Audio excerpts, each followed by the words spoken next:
Mga boss, ating basahin to. PBBM buwang desisyon ayaw ng hair follicle drug test. Malacanang has reiterated that President Marcos will not undergo hair follicle drug test, saying he will not give into any provocation from his critics. Mga boss, buo na ang desisyon ni PBBM at ng Malacanang na walang hair follicle test kahit pa isinisigaw ng buong mamamayang Pilipino na patunayan na mali ang pinagsasabi at hinala ng taong bayan, lalo na ang pinagsasabi at binitawang pahayag ng kanyang kapatid na si Amy Marcos. Walang hair follicle test na mangyayari at hindi siya papayag, mga boss.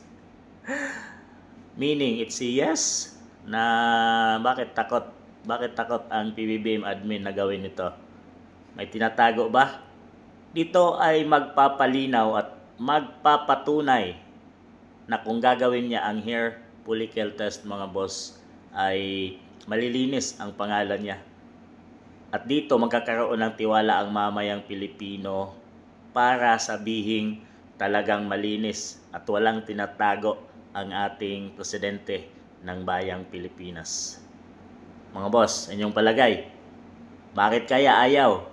Bakit kaya ayaw gagawin ni PBBM Marcos at ng kanyang admin ang hamon ng taong bayan? Okay kaya?